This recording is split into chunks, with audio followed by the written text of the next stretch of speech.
Tell me a little bit. AOC on Ron DeSantis is holding Republicans accountable in our own political future. Here's a puff piece from MSNBC with literally fucking former White House press secretary Jen Psaki talking to AOC.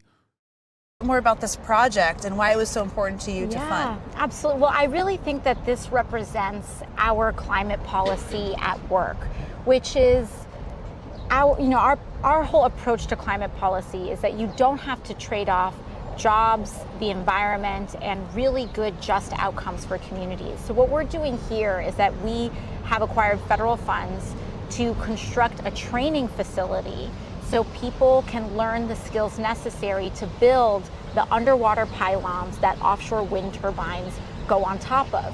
These are really good, high-paying, very often union jobs, and we're doing it at a public college, SUNY Maritime, in the Bronx, so that the communities that have been most impacted by the front lines and injustices of the climate crisis can now get the jobs in solving them. And so we're really excited about this. This is going to create so many jobs for folks in our community at high, dignified pay. And when this project is all done, still a little work to go, what is it going to be doing exactly?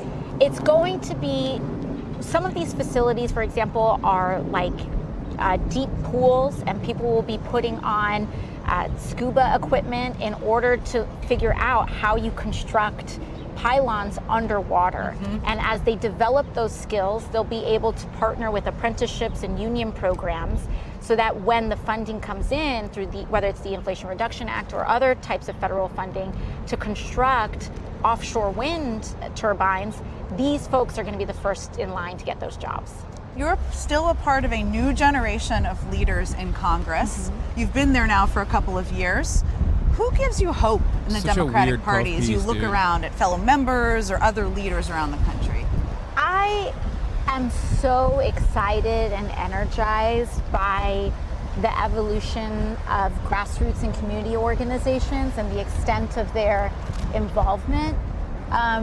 Historically in Washington, it's been a lot of very established institutions and advocacy organizations that have had a seat at the table.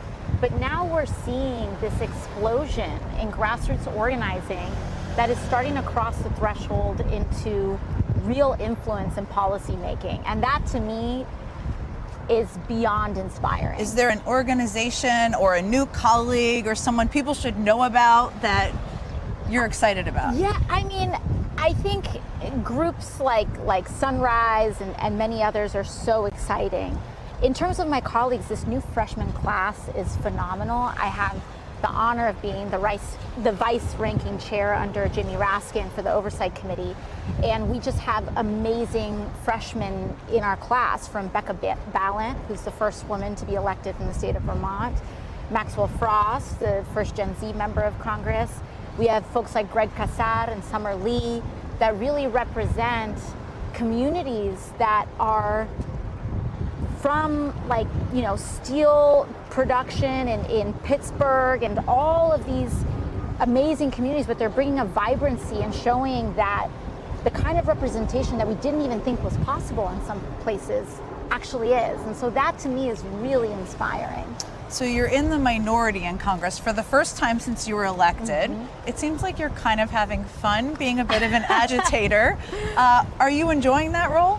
I think holding those in power accountable is a fundamental part of our role, and it's a part of a role that I draw on from my history in advocacy and organizing and activism. But it's also one where we can propose solutions while we're I'm in total new dad mode, where I'm like, on the one hand, giving her a chew toy because she's like teething like a motherfucker. Okay. I'm giving her a chew toy. That's what no. Every time she's like chewing, she tries to chew on something, I had to give her a chew toy. While also simultaneously trying to eat my fucking food at the same time. Fur is gonna get into your food. I don't give a shit, dude. Here. Look at this. One hand, left hand on the fucking chew toy. So that she can so that it can stimulate her. Right hand on the salad.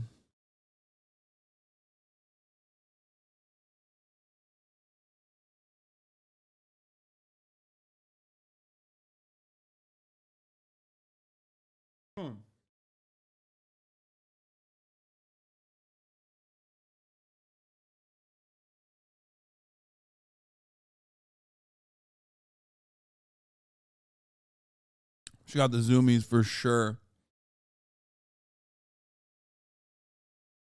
She's like snapping at me too. She's like a snapping turtle. Holding people accountable for the decisions that they're making. And so yeah, I think it's been an important role for us to play. So you're also a pretty politically astute observer. There is a presidential race that's happening right now. Donald Trump, people think, some say, is the easiest person for Joe Biden to run against. What do you think about that?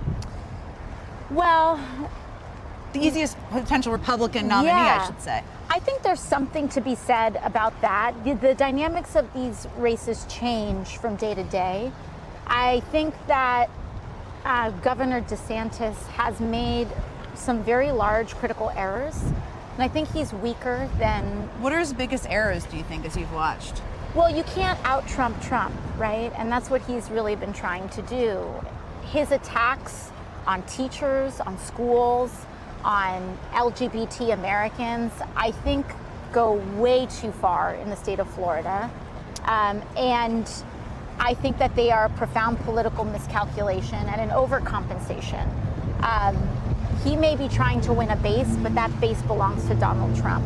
And he has sacrificed, I think, the one thing that others may have thought would make him competitive, which is this idea that he would somehow be more rational than Donald Trump, which he isn't.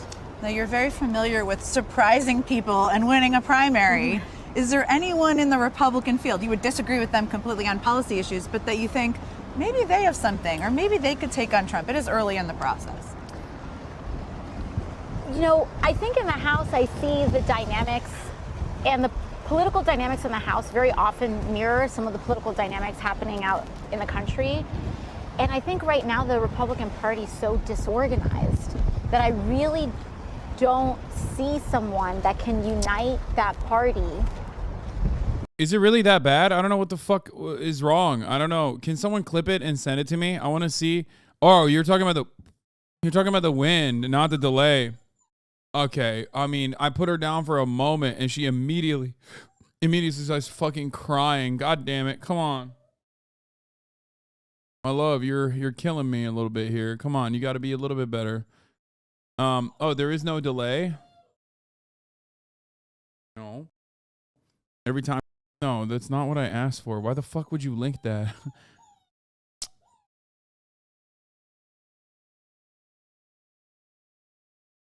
I'm gonna change this video. The video kind of sucks, yeah.